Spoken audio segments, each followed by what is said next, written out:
Hey everybody, welcome to episode 62 of the AskDAP show, where we answer your Volkswagen Audi questions. Today I'm here with Charles, the humble mechanic, and we're at Treffen South. Let's get into the questions.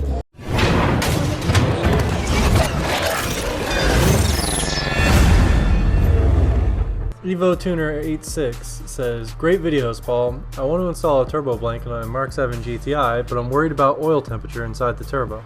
I'm using 5W30 Mobile 1 right now. Would you recommend a different type of oil to prevent breakdown? Okay, so in regard to this question, I had a couple thoughts. Recently on turbo blankets, someone I saw in the MK7 Facebook group actually had an issue where they put a turbo blanket on the MK7 and caused a fire under the hood. A couple things about that. I know, and I don't know about that specific one that he used if there was a break-in procedure, but I know most turbo blankets actually do have a proper break-in procedure. I think a lot of exhaust wraps have that same kind of thing where you need to do follow the instructions, like, you know, don't be a normal dude and just slap it on and go. Follow the instructions on install, be a huge lifesaver. Correct. And then the other caveat to that, and I'm sure they probably talk about this extensively in instructions, I've also heard that any type of fluids you get on turbo blankets, whether it be oil or even coolant, raises the flash point of the turbo blanket significantly, and which could potentially create a fire. Okay. So, and then in regards to oil, I'm going to let Charles cover that one. You know, when it comes to oil, I feel like if you have to ask the question, should I change the kind of oil I'm using, the answer is always no to me.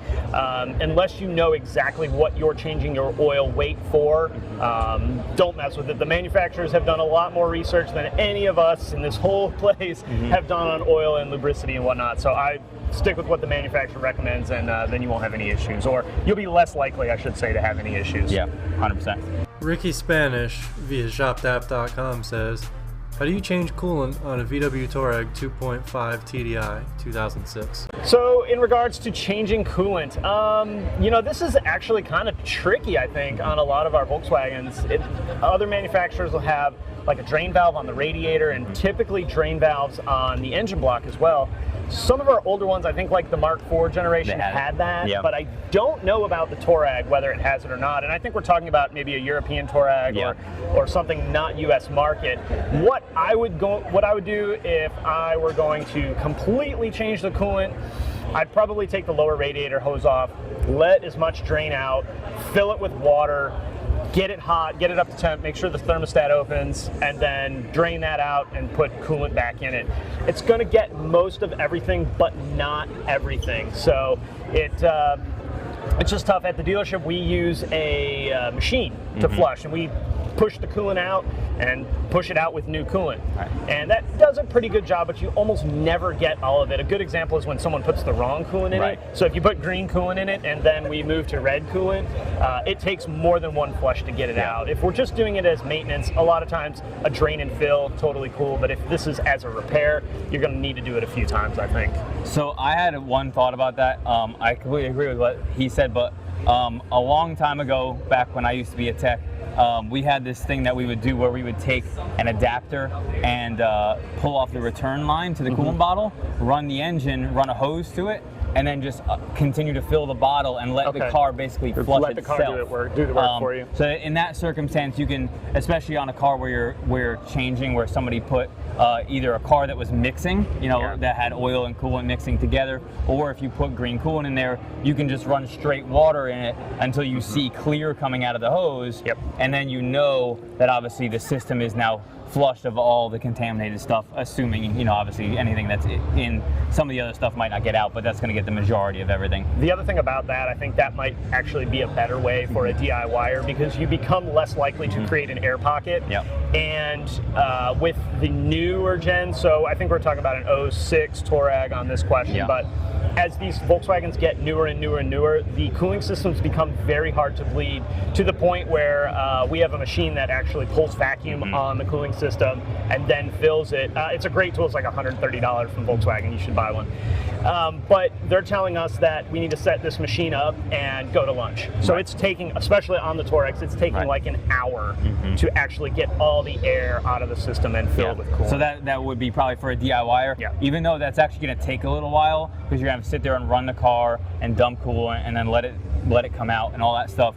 You're going to obviously prevent air, and then also, to me, it's probably for a DIYer, you're not draining coolant, which is going to make a mess all over the floor. You actually can control the flow of the coolant a lot better. So just never let the bottle go empty, or you're toast. yeah, then you're going to get air and you're going to hate your life. Eric says, some new VW GTI Mark 6 without modifying, yet still the clutch is slipping. What's the best clutch kit or just clutch disc needed to replace? Any advice? Thanks a million. So you got a clutch slipping and it's not modified. That's a toss-up because it could easily be a driver error issue. I'm not saying that it is, but it could easily be that. I've seen that a fair amount. I've also seen these clutches wear out. I don't think in the question it said what the mileage was. Didn't say mileage. So we could be talking about a vehicle with maybe 130,000 miles. We need to jam a clutch in it, or we could be talking about a car with 10,000 miles.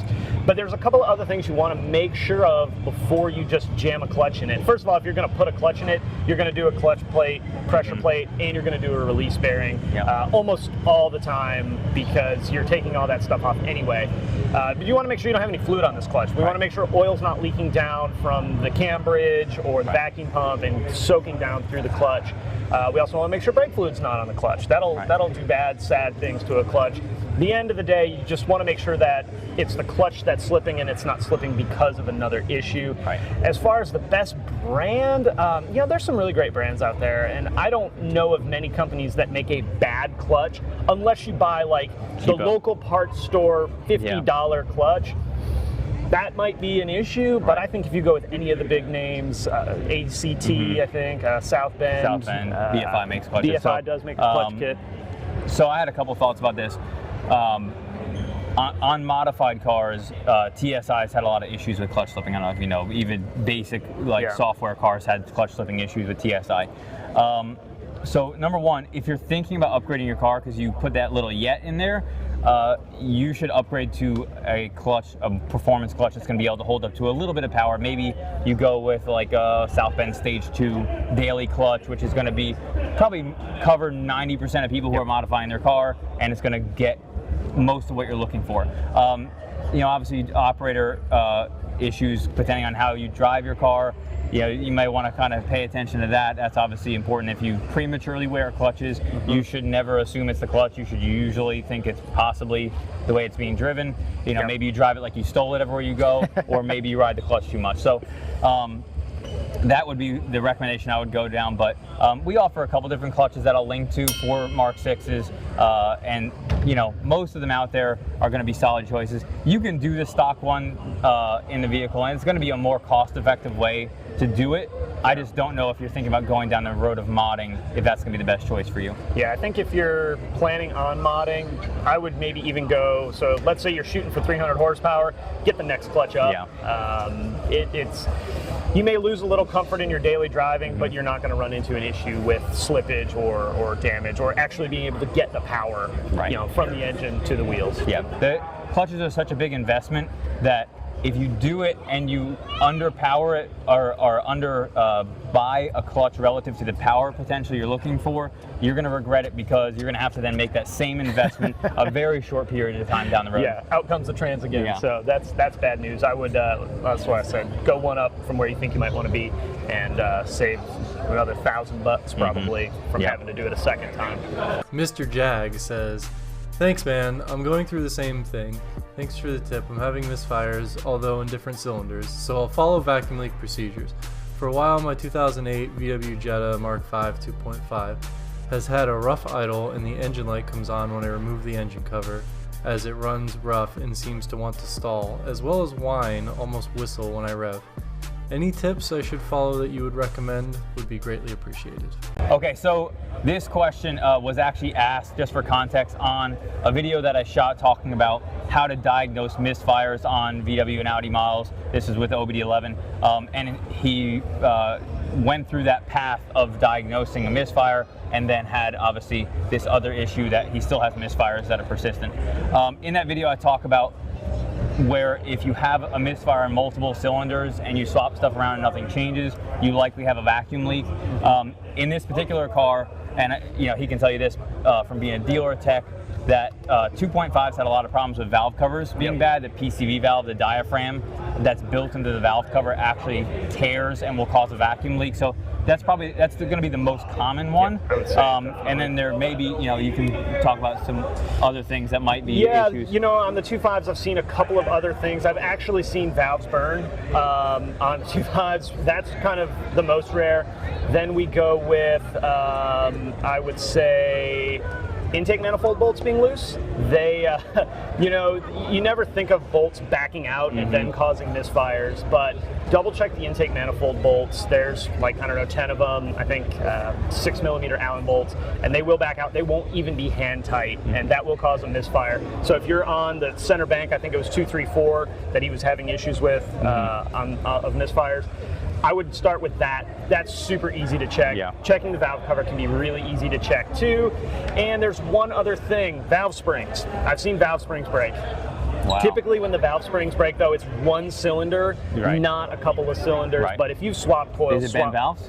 Nope, no bend valves, just the spring will break, the outer spring will break, usually on the intake side. Got it. Typically on the intake side. So. When you guys, when you guys do the intake manifold stuff, do you pull the bolt out, thread lock it, and then put it back in? Or you just snug them up? I think, if I remember correctly, they're captive in the intake manifold, so if you wanted to do that, you'd have to remove the intake manifold, which isn't terrible, but there's a lot of other parts that have to come out and be moved. Typically, we just retorque them up, and they go on their way. I haven't seen one come back a second time with loose intake manifold bolts, but that center bank, you got 3 cylinders that are misfiring. That would probably be the way that I would start because it's the easiest one to check. Cool. Thank you so much for watching episode 62 of the AskDAP show, and thank you so much, Charles, for answering questions with me. And again, we're here at Treffen South at Atlanta Motor Speedway. If you're not familiar with it, check it out. I'll link to the Treffen website in the description below. And again, it's on the infield of Atlanta Motor Speedway. It's pretty cool. So pretty rad setup out here. Yeah, check it out next year if you haven't had a chance to. All right, guys, thanks.